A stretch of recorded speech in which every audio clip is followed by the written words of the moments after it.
ингээд газар нутгаа өмгөөл хамгаалахын учир утгыг монголчууд бас янз янзаар ойлгож байна. Монголын хүн амын 70% нь хот газар байна. Хот газрын тоостой гудамжууд дутаатай агаар дотор өссөн хүний хувьд бол хөдөө орон нутаг гэдэг бол тэр зэрлэг бараг дайсгансан орчин гэж хэлж болно. Энэ хүмүүст ингээд удаа гараад явхад өө энэ удам нутгийг ингээд эзэнгүй худалдаж юмсан. Энд сайхан юм бол ухаад авчих юмсан сэтгэхгүйгээр байна. Одоо уул уурхай яамд гэж ажиллаж байгаа залуучуудын сэтгэхгүй тийм л байна шүү дээ. Ярьж хэлж байгаа сони хөвлөөр гарч байгаа зүйлийг нь харж байхад ийм л сэтгэхгүйгээр хандж байгаа. Энэ хоёр хүчин зүйл өнөөдөр Монголд нөлөөлөд.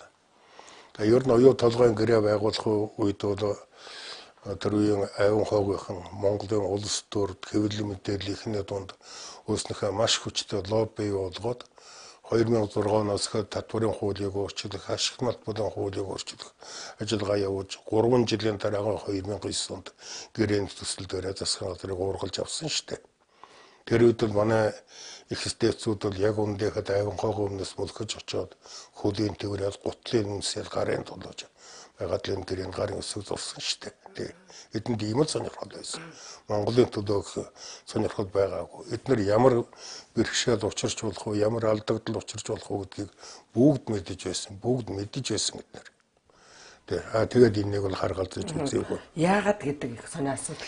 Одоо тухайлбал баяр би сая хэллээ шүү дээ. Гарын долоох гэж. Авилгал авсан уу энэ юм? Тэгээд гар 7 хоног гэдэг чинь тэгээд авилга чинь бас их том эдний хувьд том олзуулна үстэй. Манай нутагт бол дээрд нэг хэллэг байсан. Баян хүний гар дуудасан хав даргалдаг гэж. Одоо манай нийтлэлч сэтгүүлчдийн зарим сэтгүүлчдээс эхлээл аюун хоо кичнээ магтаж тэр гэрээг магтаж энэ гэрээнд гарын өсөг зургиж бол улс төрчдийн дундаас кичнээ хүннийг магтлаа.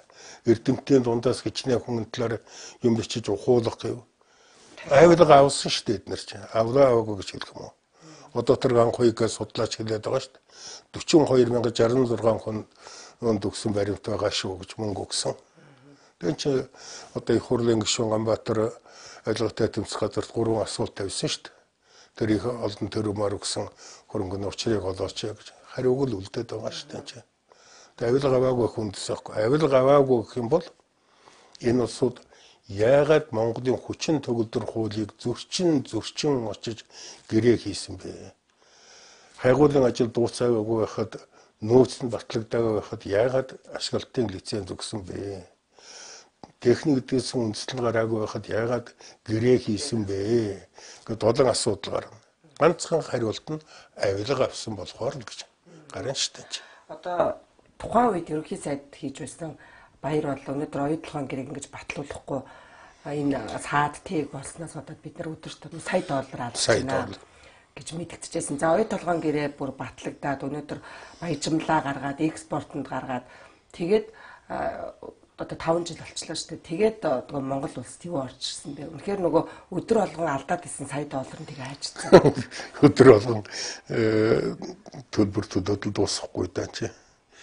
Манайхан чи яг тухайн үед гэрээ батлуулахад баяр ерөнхий сайд их хурлаар орж би толгоогоор хариуцсан гэж хэлээ. Батбод ерөнхий сайд орж толгоогоо хариуцсан гэж амгалан угны 2 ерөнхий сайдын толгойг сайхан савандаа дуугаа тэр олон томд харуулчихмаар л байгаа юм л да тий. Тэгтээ таслаад явах үедээ зүгээр л сайхан нүрээр харуулчихгүй да тэр чинь. Тэгээ энэ хүмүүс ингэсэн юм гээд. Одоо байдал ямар байна вэ гэхдээ тэр оюу толгойн бүтээгдэхүүнийг экспортод гаргаад тэр бүтээгдэхүүний чинь үнийн Монголд орж ирэхгүй байгаа шүү дээ. Зөвхөн энэ оны эхний хагас жилийн байдлаар ихэд 460 сая доллар гадаадын банкнуудад үлдсэн. Тэр доллар Монголд орж ирсэн бол төгрөгийн баталгаа болоод Монголын эдийн засгтэр гэлдээд тэр бол манай маш их тус болох байсан. Тэр нь орж ирэхгүй. Одоо яаж байна вэ тэр статистикийн мэдээгээр л олборлсон засгийн хэмжээ нэмэгдлээ гэдэг асуудал яриад өнгөрч байгаа шүү дээ. Гэтэл тэрийг борлуулсан мөнгө Монголд хамаагүй нэг талаас нөгөө талаас юу гэхэд саяхан Гантуяа гэж нэг эмэгтэй ном гарлаа л да.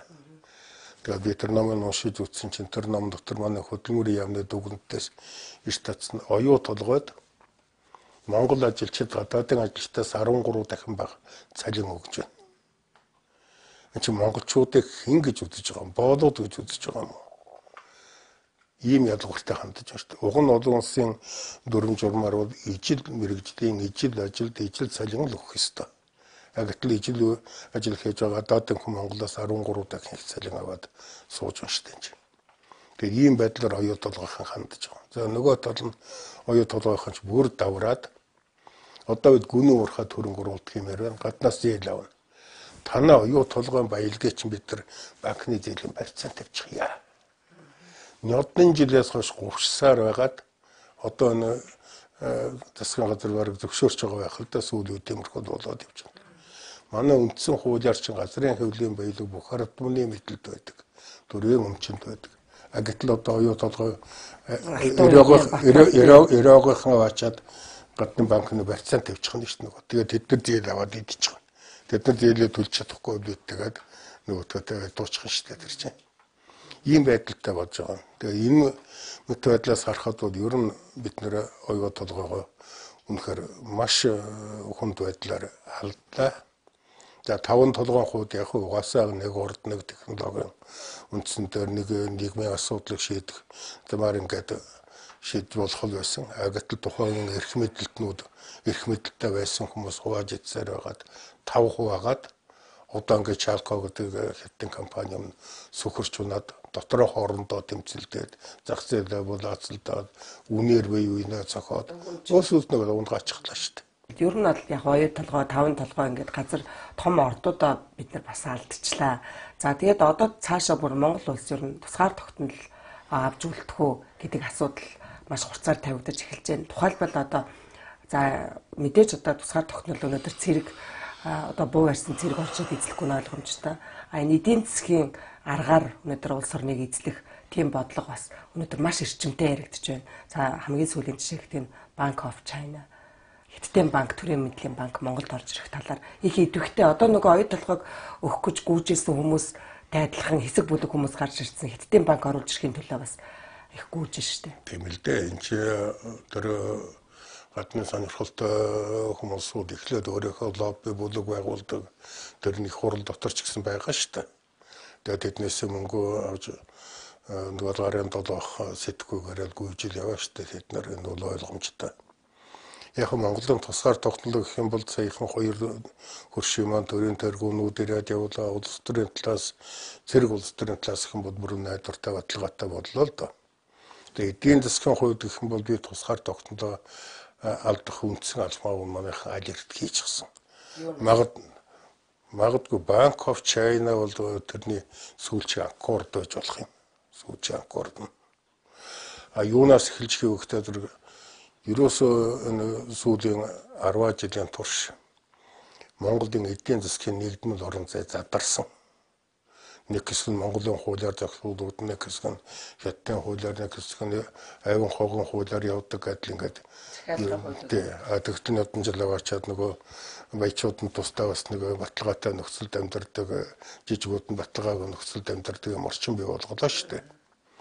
Тэгээд эндээс эхлээд ер нь эдийн засгийн тусаа тогтно гэдэг ойлголт хүнд болсон л доо. Тэгээд нэг талд нөгөө талд нь юухтай зэрэг өр зээл аваад үзье.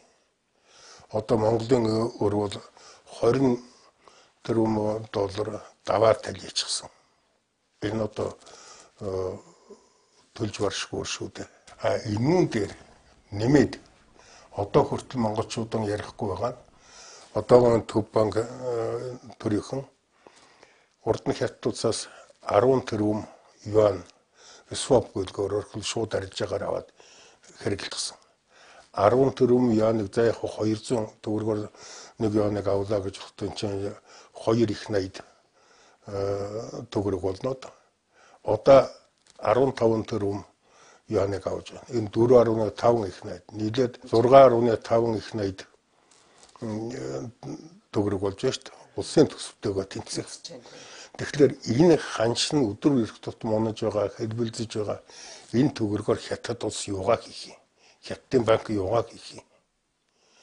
Удаан хадгалаад бол ханш нь унахад ч алдан шүү дээ. Эргүүлээд эсвэл бараа авна эндээс, эсвэл баялаг худалдаж авна, эсвэл өөр болзол тавина. Ойлгомжтой шүү дээ. Монголд бүх бараа байхгүй. Бид нэр самсан ноолуураа бүтэн бүтнээр нэгээд өглөөхөд 10 жил бүх ноолгоор өгөөч энэ чинь бид нэр хааж чадахгүй шүү дээ. А нөгөө талаас экспортын бүтээгдэхүүн төгрөгөөр өгье гэх юм бол инфляцч улам хүнд болж дарамтлж ирнэ үстэй. Тэгээ ийм байдлаар бид нар эдийн засгийн бодлогоо төр засаг алдсан. Одоо энэ манай их хурал засгийн газарт эдийн засгийн бодлого ярьж байгаа улсууд бол түүхийн өн маш том хариуцлага хүлээх ёстой нэрийн тодорхойгүй бааtruуд очиход байгаа. Тодруулах байх л да нэг тий. Ер нь яг нөгөө баялагтай тэгээ бууран орнуудыг нөгөө эхлээл зориудаар одоо үр тавьжээж зээл өгч өрийн сүлжээнд оруулж агаад дараа нь нөгөө газар нутаг баялагтны эзэн суудаг. Тэр эдийн засгийн алуурчдын нөгөө механизм л бид нарт өнөөдөр бодиттой гоор яваад эхэллээ шүү дээ. Тэгээд энэ дээр одоо бид нар хамгийн түрүүн юу хийх ёстой юм бэ? Тухайлбал та энд яриад тэгээд суугаад идэг. Би одоо хүмүүс болохоор ард түмэн болохоор нэрээ энэ улс орон ёстой болохоо байлаа гэл идэг. Тэгээд яах ёстой юм бэ бид нар? За хоёр асуудалтай бид нар яг гадны эдийн засгийн алуурчид гэж яриад байгаа. Гэтэл манай дотоодын эдийн засгийн цөөврүүд гэж бас нэг айхтар юм байна шүү дээ. Тэгээд гол нь эднийгээ бид чинь их хурд өөртөө сонгодог үстэй. Тэрнээс биш Хятад юм уу, Америк юм уу, эсвэл Оросын хандиг нэрэд манай гарын үсэг бичиж чинь сонгодоггүй шүү дээ. Сонгуул өгдөггүй шүү дээ. Тэгэхээр энэ сонгоход хамаг учир байгаа. Одоо ингээд бүхэмдж сонгуул болоход нүгүйж очиод нөгөө жаах мөнгө тараасанд нөгөөтгөө өгчихдэг. Аль гоё донгоцсонд наваачаад өгчихдэг. Тэгээ сонгоогүй хүмүүс ч гэсэн намын нэрсийн чагсалтад гараад ирж байна. Тий, тэгээ бид нар нэг юм бодох хэрэгтэй л. 2000 оноос хойш бүх сонгуул 2000, 2004, 8, 12 оны 4 сонгуул. Ямар гоё амлалтууд өгвөл улс төрийн намууд. Энэ дөрвөн сонгуулийн амлалтыг бид нэр эргээд нэг саная л да. Монгол орон худлах уурмгийн орон зайд өнөөдөр тэнүүчилж байгаа шүү дээ. Бид бүгд мансууртлаас огтсон байна.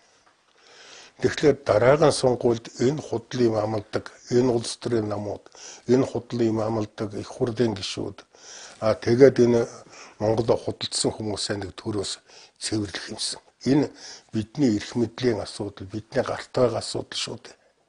Тэгээ энэнийг түүнээс биш эднийг өнөөдөр жагсааж байгаа толгойгоо наваад тэр лалынхын шиг телевизээр харуулна гэвэл эн чинь түүхэнд байж болохгүй асуудал болно шүү дээ тий. Нэгд нь. Хоёрт нь бид нэг юм ойлгох хэрэгтэй. Бид гадаадын эдийн засгийн алуурчдын номлолыг янз бүрээр ойлгож явдаг. Гэтэл бидэнд манай дотоодын энэ цөөврүүч гэн алуурчч гэн эдэнтэй нээлж байгаад ойлгуулсан ойлголт бол Монгол хүн хийж бүтээх чадлаас илүү баян амьдрах ёстой. Чи баян амьдрах ёстой. Чи нутаг домтой байна. Нутгаа зар чи газрын хөвлийн баялаг ихтэй байна. Тэрнээ заргаад ойлгоод. Тэгээ энэний чинь төлөө өнөөдөр уралдаан яваад байна.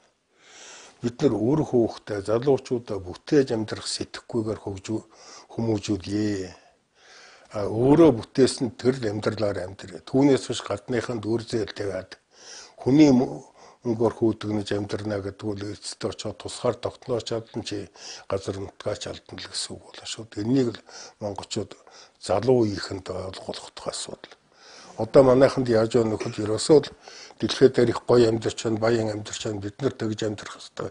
Зээл аваад сайхан амьдрах хойш нь хойд үе төлж хоног гэж. Одоо 20 жилийн хугацаагаар авсан зээлийг төлөх үед энэ төр засагт байгаа ах дүүнээс нэг нь ч үлдэхгүй. Аминд альбом тушаал дээр үлдэхгүй шүү дээ. 20 жилийн дараа алгуулад өгнө. Тэгээд зарим нь ертөнцийн мөнх усыг үзүүлсэн ч байж магадгүй.